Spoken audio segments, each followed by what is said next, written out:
Welcome to my video about taking your motorcycle through the Channel Tunnel with Eurotunnel's Le Shuttle. In part 1 we'll look at Folkestone to Calais, in part 2 we'll look at the return from Calais to Folkestone, and in part 3 we'll look at how much I paid and how I feel this compares with the equivalent cross-channel ferry route. Before we start, I'd like to address any doubts about conflict of interest in this video. Many of you will know that I work for a train operator that provides a high-speed passenger-only service between London, Paris and Brussels via the Channel Tunnel. You cannot take a vehicle or a pet on this train, and its main competitors are the airlines. What we're looking at today is Eurotunnel Le Shuttle, who operate a vehicle-only service between Folkestone and Calais, where you can take your pet if you wish. Its main competitors are the cross-channel ferries. While there is a very slight conflict of interest here, I can assure you that all the views expressed in this video are my own and are done so with an open mind. With that, let's get on with the video. So kicking off with part 1 from Folkestone to Calais, finding the terminal is really easy. You go down the M20, come off at junction 11A, and that is the exclusive junction for Eurotunnel. Just follow the signs for passenger traffic until you get to check-in.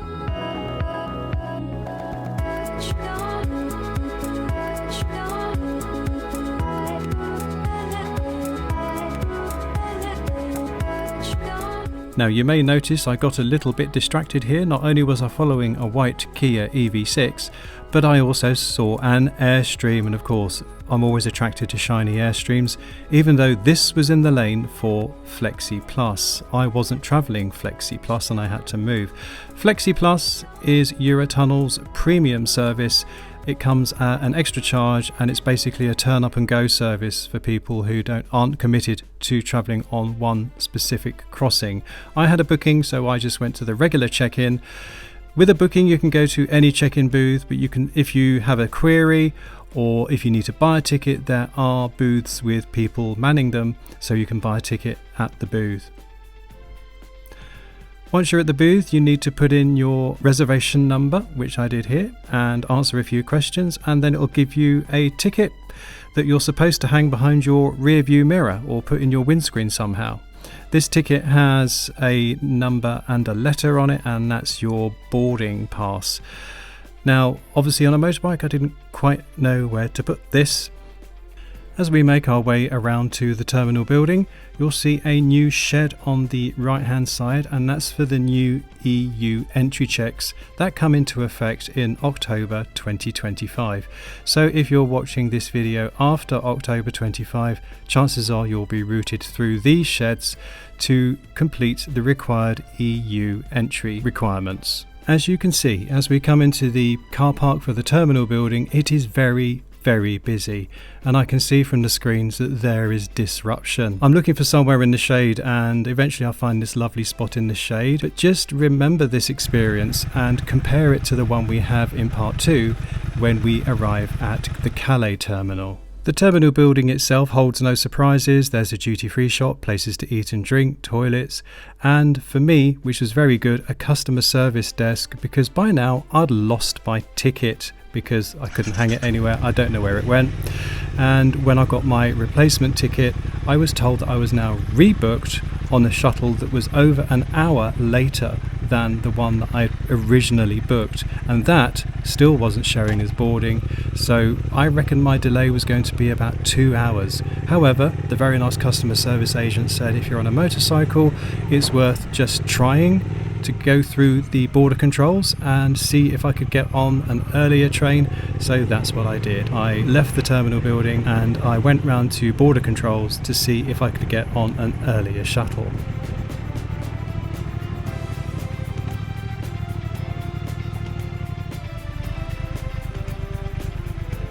As you can see, there's quite a queue here at the exit checks from the UK and the entry checks into France. You do both in Folkestone. That means that when you get to Calais, you are free to go.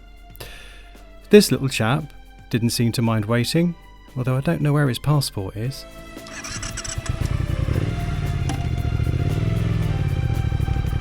All in all, the queue for immigration was about 15 minutes, which for a busy Monday in August I don't think was too bad.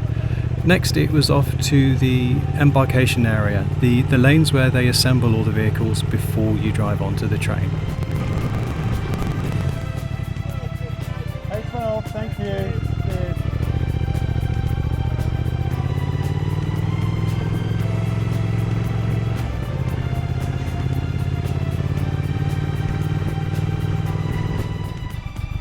So it turned out I got lucky. I was just waved straight through into the lane for motorcycles, where we waited for embarkation to start. Here we waited for about 15 minutes in the assembly lanes. There's not much here really. There's just a toilet and a burger van. For bikers there's no shade, and there's no shade from the rain either if it's raining, so just be aware of all that. And then what you're doing is you're just waiting for the off, you're waiting for that barrier to lift and where you can drive onto the train. And we waited and waited, and the anticipation was killing us.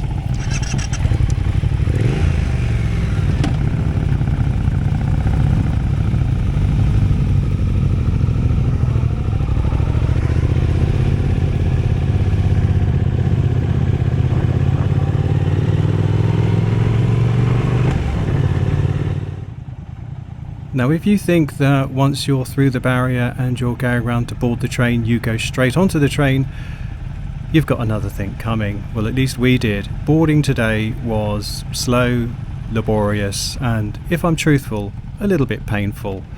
With the engines running in the bright sunshine, and there was just such a queue and so many stop starts and waits. I think the whole process took about 15 minutes, which just wasn't the greatest, to be honest.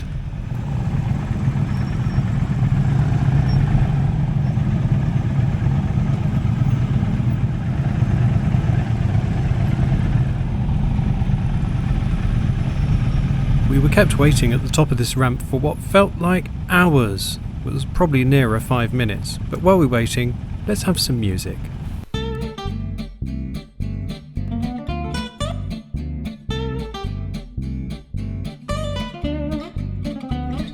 Finally, it was time to board, and I have to say it was a very straightforward process. The personnel were very helpful, very clear in their instructions, and it was very, very easy.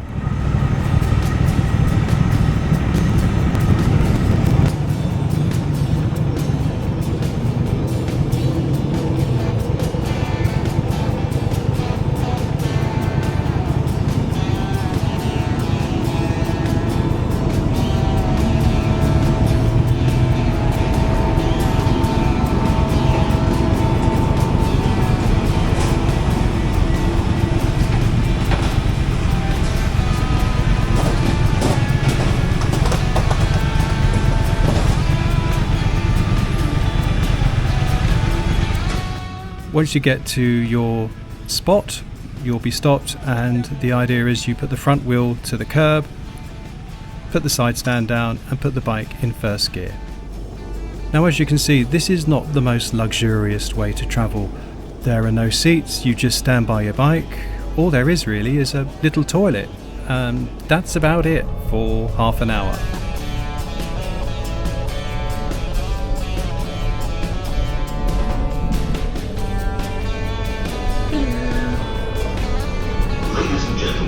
Your attention, please. Listen carefully to the following safety information. Please ensure that your handbrake is on and that your vehicle is in first gear or park. For your safety and comfort, we recommend that you stay with your vehicle. Do not stand or walk between the vehicles during the crossing. As a safety measure, please open sunroofs or vents and keep your windows open halfway throughout the crossing. We would like to remind you that for safety reasons, flash photography and smoking are strictly forbidden on board. Of course, I got talking to my fellow passengers, and it was interesting to hear about their journeys, which made the crossing go extremely quickly. And before we knew it, we were back out in daylight, the bright daylight of Calais. Disembarkation could not be simpler. You simply drive off the train, over a ramp, and you are literally bang on the motorway. It is so quick and simple. So overall today, With the disruption from leaving the motorway in the UK to joining the motorway in France, the whole experience took about 2.5 hours. That represents roughly a 1 hour time saving over a cross-channel ferry, which today I didn't think was really worth it. Let's hope that Eurotunnel can do a little bit better tomorrow.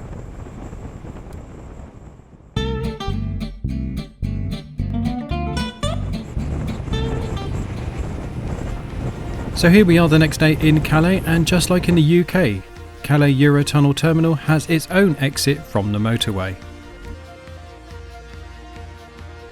As you can see, there are no queues at check-in, and once again check-in is very straightforward. You put in your reservation number, you get your little ticket, and then you head to the terminal building.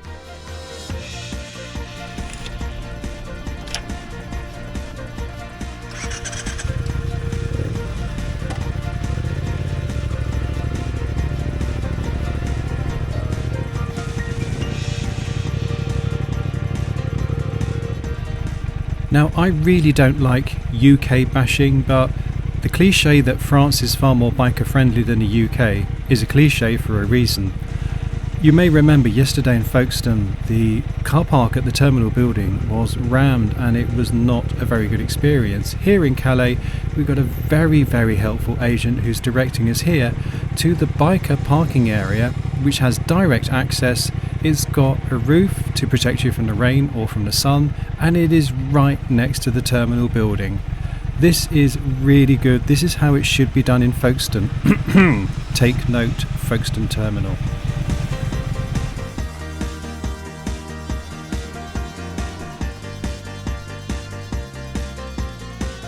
The terminal building is a little bit like the one in Folkestone, although as you can see on this particular morning is way more relaxed. There are a couple of places to eat and drink, not a huge choice I have to say. There's a pet lounge, a ticket and service desk, toilets, and of course a duty-free shop. After a quick coffee from the French cafe in the terminal, it was time to start up the bike and head to immigration and boarding.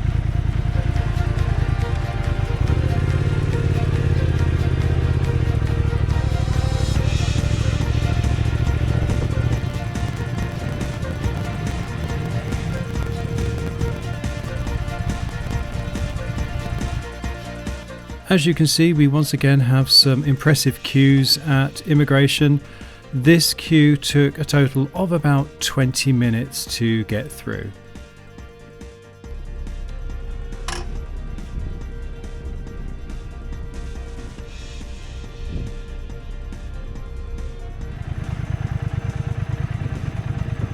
After completing the French exit checks, it's now time for UK entry checks, meaning all your passport stuff is done in Calais, leaving you free to drive straight off when you get to Folkestone. After UK immigration, it's time to drive straight to the embarkation lanes, stopping off of course for the obligatory photo.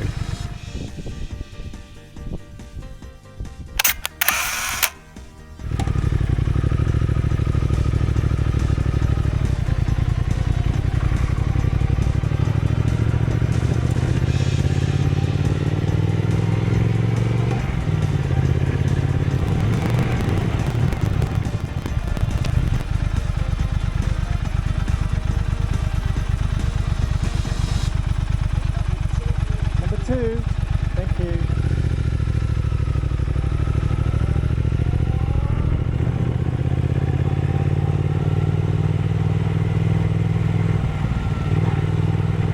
The embarkation lanes are pretty much the same as the ones in Folkestone, in as much as they're pretty open, there's no shade or shelter, and there's just a food machine and toilets as facilities, not much else going on here. Also, unlike Folkestone, where my anxiety levels were through the roof at this stage, no such anxiety here in Calais. The agent, as soon as he saw me take my helmet off, waved to me and indicated I should put my helmet back on, because they waved me through and I ended up being the last person to board the previous shuttle to the one I was booked on, so I felt like a VIP. I have no idea why I was waved through. Maybe it's just because bikes can board very quickly, and so as you can see, unlike Folkestone yesterday where there were queues and stop-start, I just drive straight onto the train. This was more like it.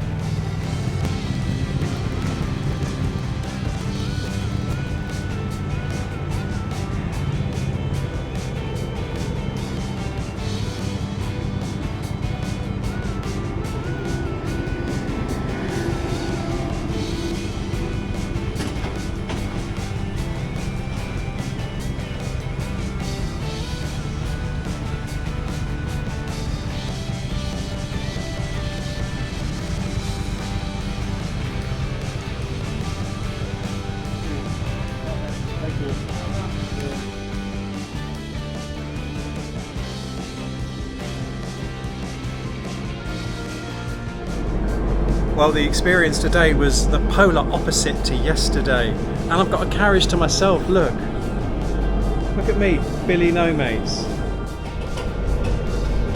Mesdames et messieurs, votre attention s'il vous plaît. Veuillez être attentif aux informations suivantes. Veuillez vérifier la bonne immobilisation de votre véhicule, frein à main serré et point de vitesse enclenché pour la position rapide.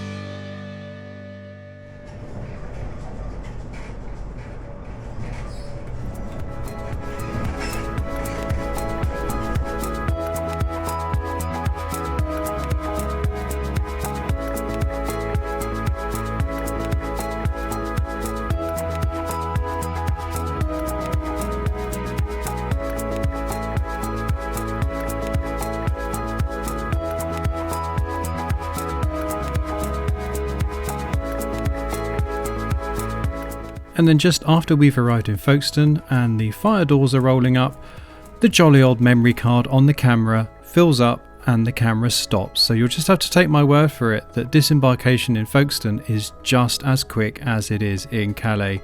Within 3 or 4 minutes, you're from the train onto the motorway. So simple, so quick. Today, with everything running as it should do, the journey time from leaving the motorway in France to joining the motorway in the UK was much more impressive, just 1 hour 45 minutes. This is the speed and convenience that you pay for with Eurotunnel. Speaking of paying for it, how much did I pay? I booked the day before I travelled and my 24-hour return was £82. And remember that on top of the speed and convenience, Eurotunnel also honours French and UK employment laws. Now compare that to the ferries. DFDS wanted £105 for similar crossing with 24 hours notice, again respecting UK and French employment laws. And then P&O were by far the cheapest at £63.50, however their vessels are flagged out to Cyprus, as are Irish ferries who wanted an astonishing £108. So while P&O is the cheapest, Eurotunnel is, in my opinion, the best value.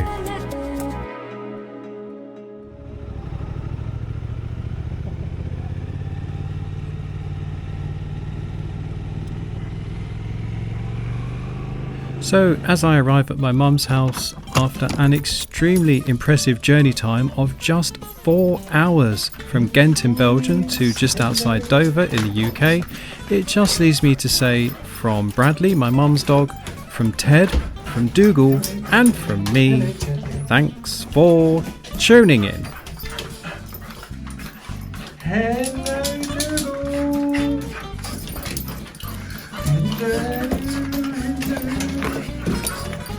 Dougal. Oh, hello, Bradley. Hello, Dougal. Hello. Yeah, all right, Dougal. Remember, you're an old man. No, Dougal, you're not supposed to jump. No, Dougal, you're really not supposed to jump. No, you're not supposed to. No, thank you. Yes. Thank you. Yes. Oh, yeah, hello, Teddy. Hello, Ted. Hello, Dougal.